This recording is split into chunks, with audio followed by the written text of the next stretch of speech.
All right, folks, in this video, you guys are gonna let me know which way you wanna go, right? I got one of these hot water pieces of cornbread, right? Ooh, look at that right there. So if I break this open and you take a look at that, you tell me, how many of y'all have had that?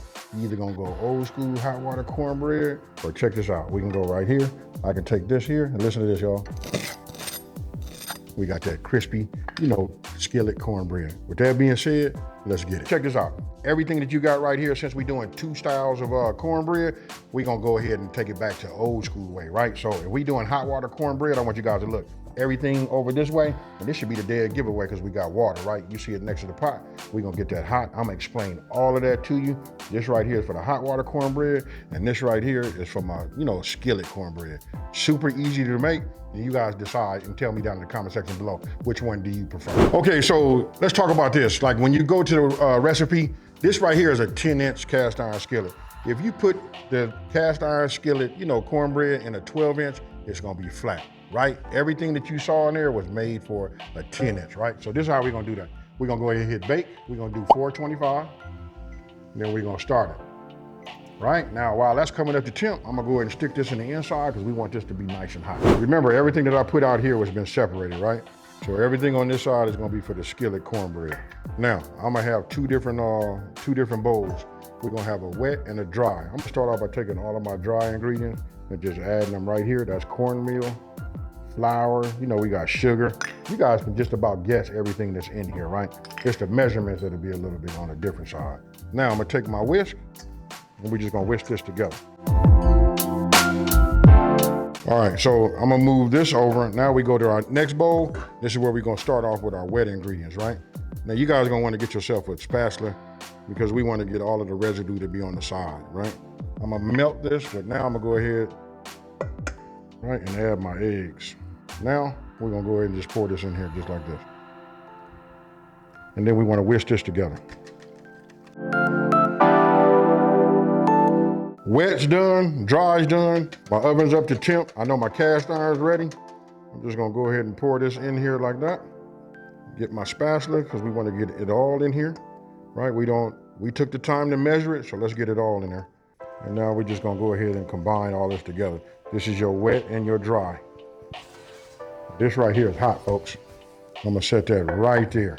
Now, check this out. I'm gonna go ahead, this is my bacon grease. You guys can use butter if you want to, but I'm gonna go ahead and get myself like a heaping tablespoon, right? You just go ahead and let that melt. Look at that heat.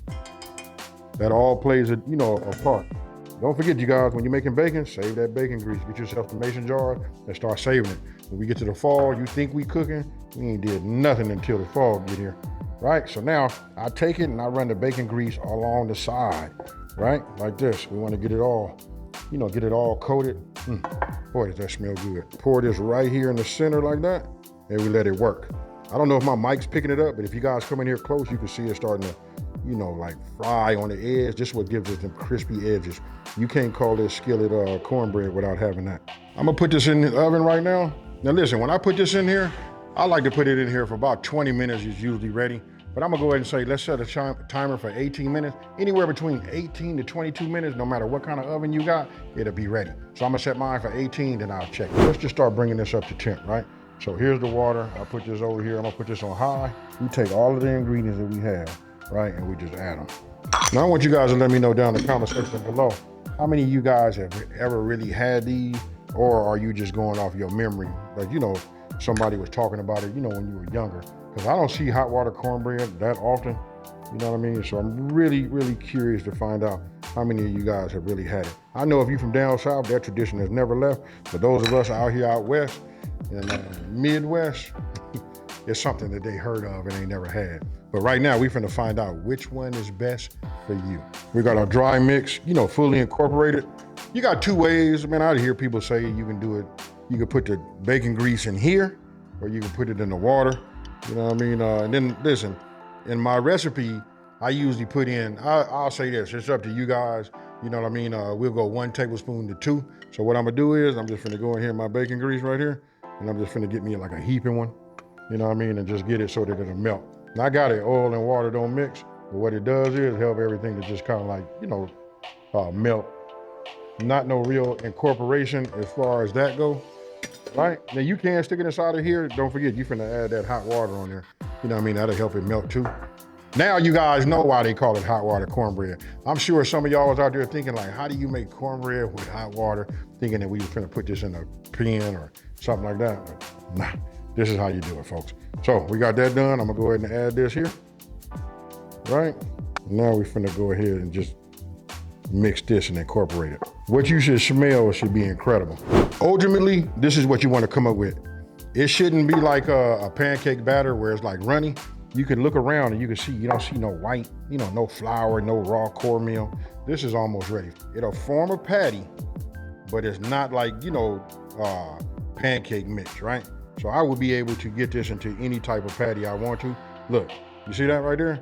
Then we put it in there. I got a cast iron right here. Now this right here gonna be a little bit different for you guys. Listen, I made it before, and I think in my last video, I had like submerged them. That's fine if that's what you wanna do, but I'm gonna make them like my grandmama did. She always just left them where it was like about a half inch, a half inch to it. So just coat the bottom of it. It's gonna rise once you put something in there. Let me go ahead and hit this. Now we're gonna be looking for that sweet spot, folks.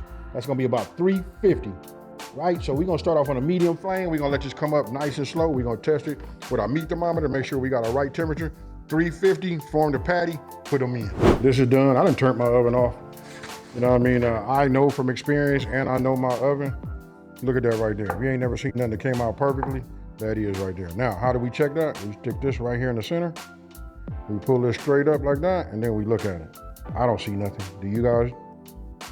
That right there is right. And just for you guys that need to hear it, listen to this. That's on the edge. Now I'm gonna take this, put a couple of pats of butter on it on the top. We at 345, it's rising really, really slow, right? I like for mine to be, I don't wanna make them too thick. And the pro tip was, I like to wet my hands, prior to, right? So I'm gonna take this like this, and then we just gonna add this to it. When I have them, they don't have to be no certain type of way, but I put them in there. I don't worry about the shape. You know what I mean? You don't want them to be perfect anyway. You want them to have them way out looking edges, because that's what gets a little bit on the crispy side, right?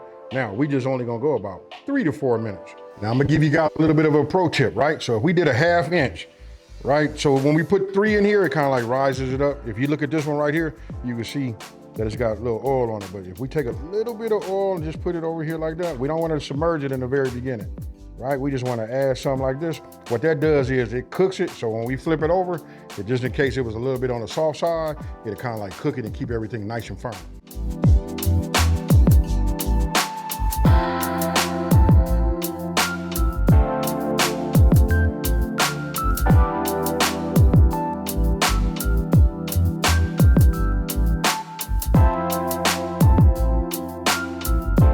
All right, fam, y'all tell me now, after looking at all of this, and listen to it, when I say crispy, I mean crispy. If you did it right at 350 degrees, you should have, let me bring it closer to my mic.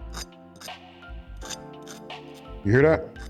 That's that. I can put that here, and then I can take the back end of our skillet cornbread and,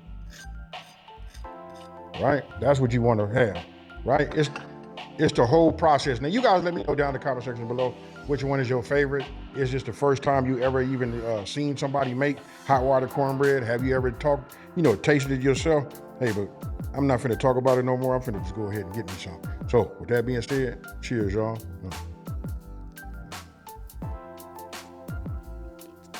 Right off the back, as soon as you get it close to your nose and when you inhale, put it in your mouth, first off you taste, you get like that hint of that bacon fat. This is meant to be made with to be eaten with greens. I just did pinto beans using a ham hock. This right here takes me back, folks. Now, this one over here, this is like the classic. You tell me, I'm telling you it's good. We put a little sugar in here to give it a little bit of balance, but I put a little bit of extra sugar in there so I can get it. I like my cornbread a little bit on the sweet side. That's something else we can talk about down at the bottom too. This whole thing is fire. I really ain't got no way to go with it. Either or. If you're doing something you want to take everybody way back, hot water cornbread. You want to keep it traditional, just hold on, folks. I don't know whether I should grab milk, hurry up and, heat up my beans or what. This right here is a whole lot of goodness. Again, I know I keep talking to you and telling you guys to go down in that comment section below, but do that, please. Let's go ahead and open up that conversation, and I'm gonna give you guys a little tip for me. Somebody said if I'd have did what I wanted to do, it would have been like a hush puppy, right? But you know, we could have grated some onion and, you know, like finely diced a little bit of jalapeno, you know what I mean? And maybe a little, maybe just a little bit of that green bell pepper, and mix that inside of that and put that inside of these hot water cornbread patties, right? Now, you guys let me know what you would do. Now, you guys tell me which one you win with. And with that being said, listen, if you're to my channel, let me take this time to say thank you for watching this video. Don't forget to like, smash that subscribe button, and tell everybody out there, there's a channel out here to simplify these recipes and taking the mystery out of cooking. Hot water cornbread is my winner, folks. I'm out. Peace.